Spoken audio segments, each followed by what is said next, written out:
Have you ever lain awake at 3 in the morning, staring at the ceiling, thinking about a choice you made years ago?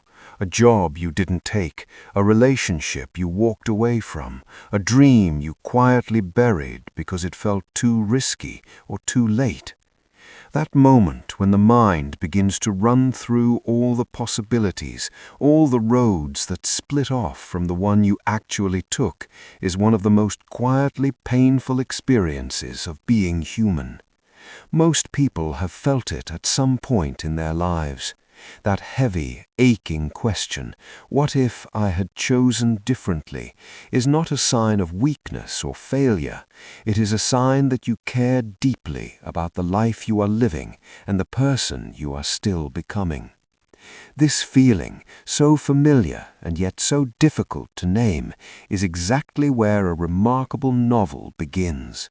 The Midnight Library, written by British author Matt Haig and published in 2020, became a worldwide phenomenon almost immediately after its release, translated into dozens of languages and embraced by millions of readers who found something of themselves in its pages.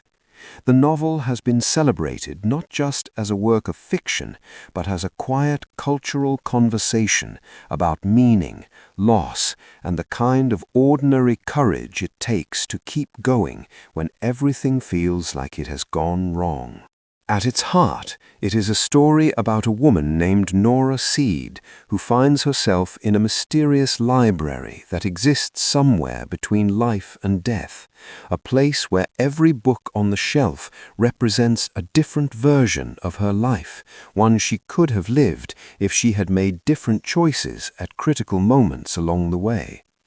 What unfolds is not just a work of imaginative fantasy, but a deeply human exploration of regret, identity, possibility, and what it truly means to be alive. The first thing the novel does with extraordinary skill is show how regret can quietly accumulate over time without you even noticing how heavy it has become. Nora's life, at the moment the story opens, has reached a breaking point. She feels she has failed at everything: her music career, her close relationships, her sense of purpose, her connection to the people and world around her. Psychologists who study human cognition have long explored what they call counterfactual thinking, the natural human tendency to imagine alternative versions of events that have already happened and cannot be undone. The author captures this tendency with remarkable precision. Nora doesn't simply feel bad about individual decisions. She has constructed an entire internal case against herself, each regret piling on top of the last until the cumulative weight feels completely unbearable. Think about it. Have you ever noticed how one regret tends to quietly invite others until a single disappointing moment starts to feel like evidence of an entire life that has gone wrong in some fundamental way? The novel holds up a mirror to that familiar pattern with uncommon honesty and compassion. The library itself, overseen by a warm and enigmatic figure named Mrs. Elm, who deeply echoes a beloved librarian from Nora's childhood, functions as one of the most powerful and inventive symbols in recent literary fiction. Each book represents a life, and when Nora opens one, she steps directly into that version of herself, her memories, her relationships, her accumulated sense of who she is in that particular world. The author uses this imaginative structure to explore a truth that philosophy and psychology have circled around for centuries, that we are not one single fixed self, but rather a shifting collection of selves shaped continuously by circumstance, choice, and chance. Nora discovers life after life that she carries something deeply consistent within her, a sensitivity to beauty, a hunger for genuine connection, a particular way of seeing and experiencing the world, no matter which path she happened to take. Does that resonate with something in your own experience? The idea that somewhere beneath all the choices and the mistakes, there is something genuinely essential about who you are that quietly persists through everything you encounter.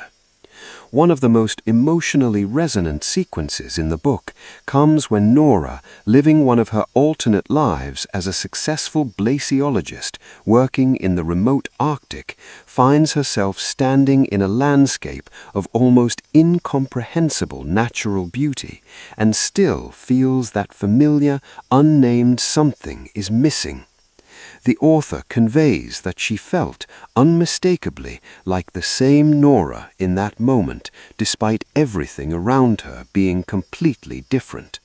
This is a profound psychological insight that researchers in the field of affective forecasting have documented extensively.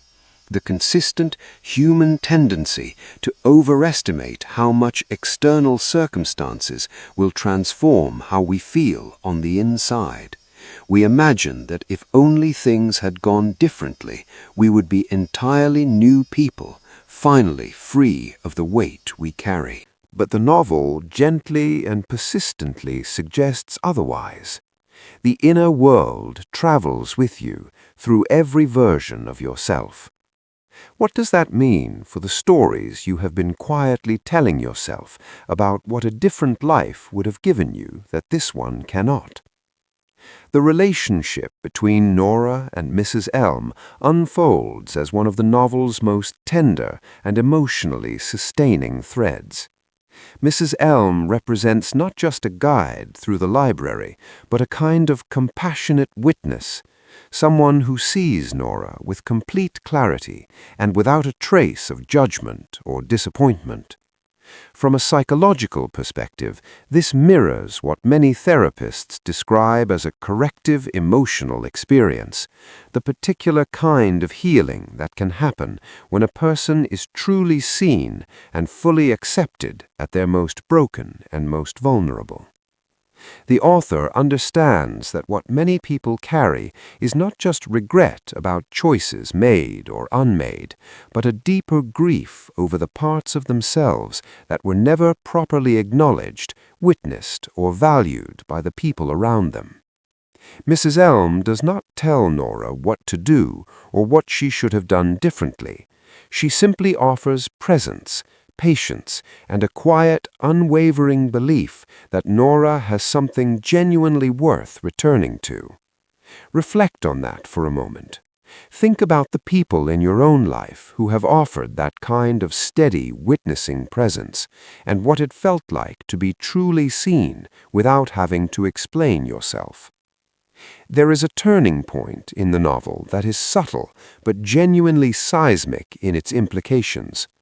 Nora begins to shift, slowly and imperfectly, from frantically searching for the perfect life to becoming honestly curious about the particular texture of the present one.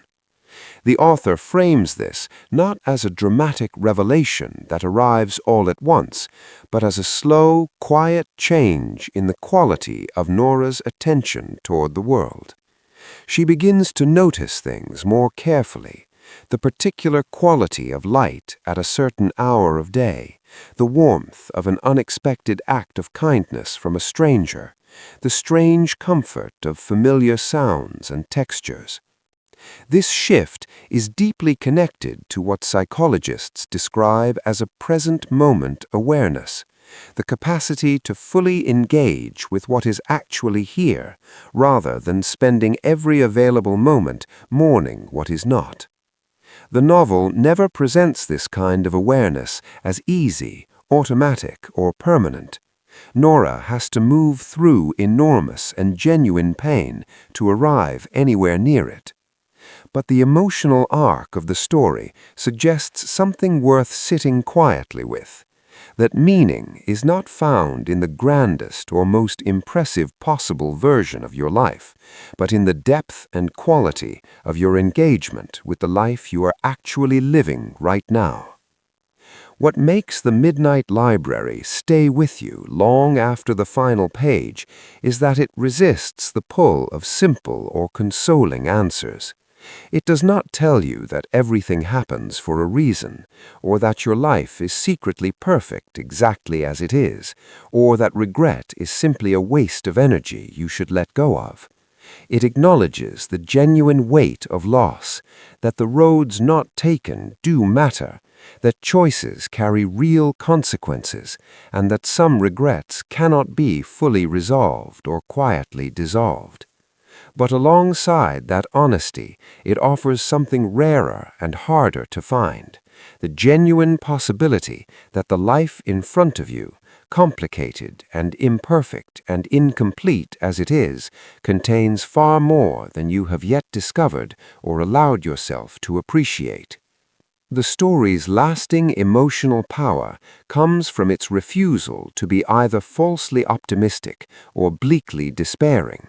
It holds both truths at once, loss and possibility, grief and wonder, endings and new beginnings, and asks you to sit with that layered complexity rather than resolve it prematurely into something more comfortable and manageable. There is something quietly courageous about a novel that takes the oldest human ache, the wish that things had been different, that choices had gone another way, and transforms it into an invitation to look more carefully and more generously at what is already here. The Midnight Library does not offer a cure for regret. It offers something more quietly useful, a shift in perspective that makes regret feel less like a final verdict on who you are and more like evidence of how genuinely and fully you have engaged with your own life. Every choice that ever mattered to you was made by someone who cared about something deeply. And caring, even when it leads somewhere painful and unexpected, is one of the most deeply human things there is. Books aren't just stories, they're mirrors that help us understand ourselves better. Comment below, which book should we dive into next? If you enjoyed this, like and subscribe for more thoughtful book analysis. This video uses AI-generated audio and visuals for educational purposes only. This is just one reader's personal thoughts and interpretations.